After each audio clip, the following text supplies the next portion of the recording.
morning, Vietnam, or rather Italy, because we're in Italy for this week's RetroTech 100 20p challenge. And we are playing a great 100 miles rally based on the Mille Miglia open endurance race that ran from 1927 to 1957, fact fans. Yes, it's based on a real event. We're playing the American version of it. The difference being is they put in a couple of fake American cars, and they also decided to go over to Italy and paint American flags all over the road, which I'm sure went down super well if it was a real thing. It's not. It's Canico trying to sell the game in America, and they thought calling it Italian things wouldn't wash well with people like Dwight, Chad, Chet, and any other American names that I can't currently think of. So yes, it's the RetroTech 120p challenge. If you go to the Facebook group RetroTech 100, you can join it, and then you can play one of these splendid little arcade games once a week and see how well you do compared to the other bozos that frequent the echelons of that particular Facebook group. So yes, it's a game I'd seen in the video shop near me, but never played because I was more interested in beat-em-ups and those horizontal shooting games when you're on foot, which I'm quite good at, and I've won a few times recently, although I'm mostly crap at most other games. But I do like a vertically scrolling drive 'em up, so I'm alright with this. I quite like it. I'm not very good at it, but that's by the by. Yes, so the race in real life is you basically, they used to race all around Italy in a big loop, and you can see it on the screen, the map screen in between each level. It will show you the route they take, and they go to places like San Marino and that, which if you didn't know San Marino, where have you been? They've got that crap football team that England keep playing and beating like by multiple goals. There you go, see? There's the map of Italy, sort of, in road form. That's not what it looks like on the map, the actual map. That'd be silly. Don't go on the beach all the way around.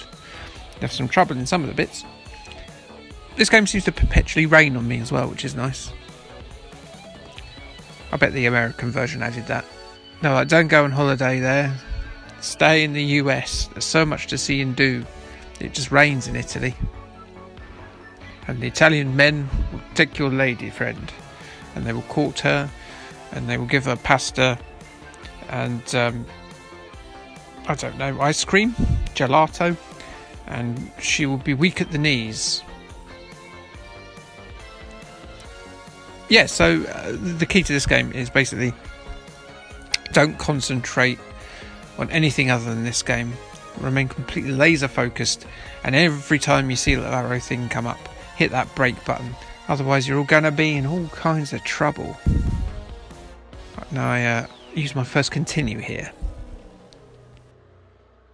Canico, there's not really a lot to say about them. They're famous for very little. The most famous series is Gal's Panic, which I don't know if Anthony Walker is aware. He keeps trying to get me to do, whenever my go comes up, to do pick something like Gal's Panic or New Fantasia or something, which are like Kicks clones, but when you go around you sort of uncover naked lady parts, and the Gal's Panic is a Canico series with anime tiddies instead of real lady tiddies. They also did DJ Boy, which you might remember from the Mega Drive. It was the sort of beat 'em up where you were on roller skates, which I never enjoyed. I think it was one of the first Mega Drive games I actually played. I'm surprised it didn't put me off. I'm a big fan of the Mega Drive, so it didn't. And then there was Airburner, which is like a horizontally scrolling shoot 'em up, and it's fairly nondescript, but it's pretty good. I think, is this the level where it all goes badly wrong? No, I think I do alright on this one. It's the next one where it goes terribly wrong. It's quite a pretty game, I think. Coming out at a time when things like Ridge Racer and Daytona were coming out, it was always going to get a bit lost. And obviously coming from Kaneko, who aren't a huge games company as opposed to like a Sega or a Namco, it did get a bit lost in the mire, I think. But I do remember seeing it. It replaced Vendetta, one of my favourites in that video shop I was talking about.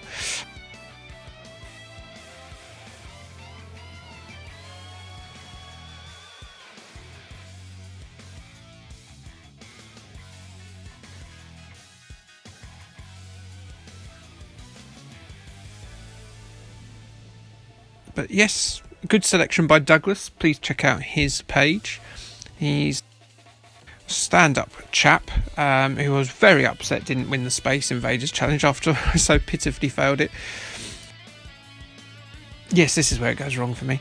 But he is a top bloke, and he does cover a lot of stuff on his channel, including Amiga 32. He's been covering the public domain games on that, which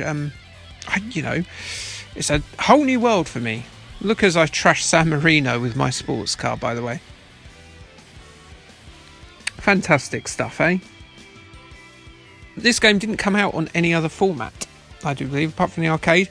There has been a couple of games based on the Millia race. There was one on the PlayStation. There's undoubtedly one on the Amiga. Thinking about it. Look at that shortcut, by the way. It won't do me any good. I sort of dodgemed my way around San Marino here. Look at this. Terrible. 9 seconds late. But yeah, so this is my latest failure. If you want to see some better goes at it, please go to the Retro Tech page. I'll be covering for the next month, I'll be doing like a Christmas special, concentrating on the Spectrum. There's some tenuous things here, but please come and join me for that. The first one is going to be the Shakin' Stevens game, and it's shite. So, thanks, bye.